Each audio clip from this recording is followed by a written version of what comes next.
Welcome back to Post-Traumatic Bliss. You will learn how to thrive despite any circumstance. Today we're going to talk about the Duchess of Sussex. I would love for every woman to just get from Meghan. This woman inspires me. And there are things that I love about Meghan. Before Prince Harry saw her Instagram and slid in her DM, Meghan Markle was just living the best life. She was working, she was traveling, she was just having a good time, just being herself.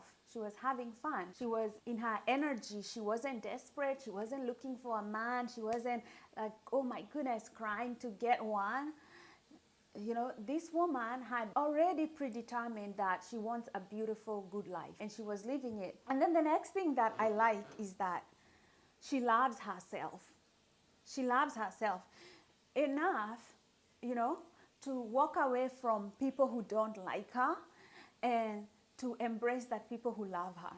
I've seen that even on her with Love Meghan. She's always brought people to the show that she admires and people who, you know, she worked with in the past that were nice to her. She's somebody who keeps close friendships and rewards loyalty, but she's also very quick to exit. The Megxit was real, right? She's also very quick to cut off people who are toxic to her. And when you understand your own mental health, you know that these people, the royal family and the British media, they were trying to bring the Duchess down.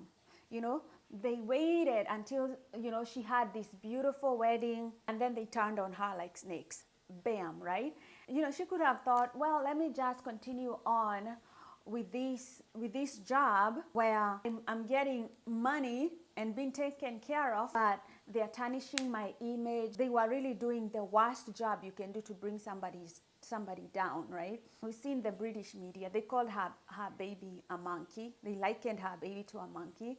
Like everybody on the media, they were just like that. They just didn't want to see her succeed. I feel racism is definitely like the biggest thing when it comes to most, you know, white people not wanting to see a black woman succeed.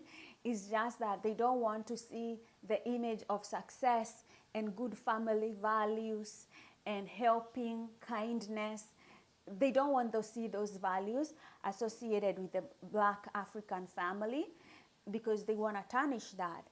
And, you know, they wanted, you know, if they would have succeeded if Prince Harry was like, okay, let me divorce my wife the way you want me to do and marry a white girl so that, you know, we can live in this madness that society wants to create that is kind of schizophrenic, that white people are good, black people are bad, and black people can keep families, only white people can do that. In reality, you know, divorce is very high rate.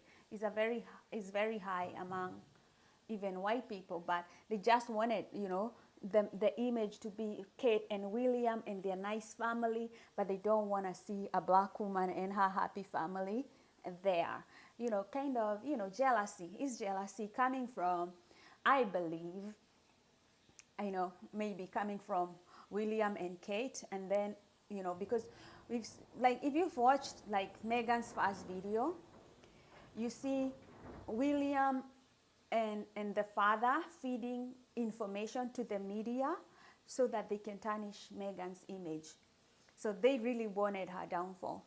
But what did she do? She realizes, you know, I'm surrounded by vipers. What do? Let me leave this situation. Let me go somewhere else where I can breathe, I can find good space to think. And that's how she left for Canada and then left again for the US. She loves herself.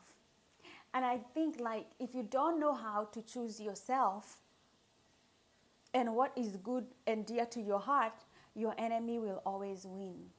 That's how your enemies always win.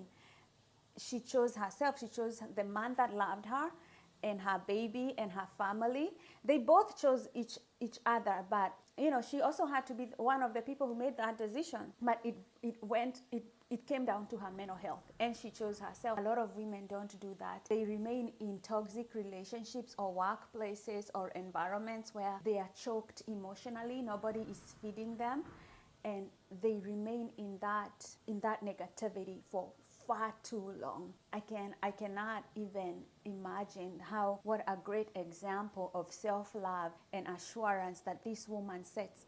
She is strong, she is strong, but again, she understands that even though I am strong, it doesn't mean fighting in a toxic environment. I am strong, but I need to be in a happy, loving, caring environment. This is what I admire so much, so much, so much about Meghan Sussex, because as a mental health advocate, the first thing I advocate is love yourself and choose yourself. If you have to choose yourself and make other people suffer, choose that they suffer every time because you chose yourself. And who was going to suffer? It was the royal family. They will not have a scapegoat or somebody whose image they would tarnish to their weird, crazy, dark obsession of seeing other people in misery. And the royal and the tabloids, they will not be given information to just ruin somebody's mental health. She chose herself. When you choose yourself, the universe or God will always choose you. And then she could just continued to shine. Meghan has just continued to shine. She has built her own company, her brand image. I mean, she probably doesn't know that she inspires a lot of women, because sometimes you can listen to so many, like a lot of negativity that the people are saying outside. But when it comes to fighting the battles and winning, she always chose the high road. She always has chosen the high road, and she's ended up victorious. She knows how to win, period. Period. I love the Duchess of Sussex. She's an amazing, brilliant woman. And when I see I love Meghan, I see why Prince Harry chose her to be his queen. She's an amazing, amazing, amazing woman. I mean, she has a beautiful handwriting. These are small little things that you notice about a woman. She has a beautiful handwriting. She knows how to cook. She wants to take care of her family. She protects her children. She has fun on the beach in Montecito, whatever she does. She's and as delicate as she looks, she is not afraid to speak her mind. She is not, she tells the truth. She tells things as she sees them.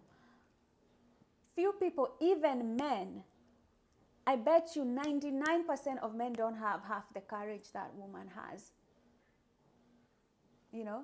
For me, she has all the makings of a beautiful queen.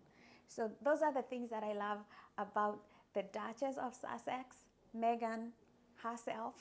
And, I can only wish her success and everything she's going to do. I am Team Sussex, 1,000%. I don't see any comparison between Kate and Meghan. I'm always going to be Meghan Sussex, like 100, 1,000, 1,000,000%, because all I have seen is one woman trying to bring another woman down, and that woman just gracefully walking away, telling the truth, and just making life better for not herself, but for so many other women, and all the charities that she's been involved with. So I don't think there's anything that you can tell me right now that can actually make me feel like, oh, there's something Meghan did wrong. No, Meghan is a force to be reckoned with. I love that woman, and I think that. And I just hope, like, for you as a woman, you can choose yourself. You can choose to love yourself. You can choose the high road, because right now, every one of her enemies who was trying to bring her down is getting ashamed, is getting shamed. We can see shame. I'm going to be binge watching Love Meghan. I've been binge watching everything that she does, and I'm going to be buying stuff from Meghan for sure. So,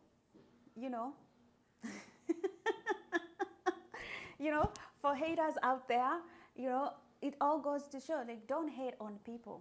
Don't hate on people. People who love themselves will always find ways to win. And love yourself, because when you love yourself, you always win.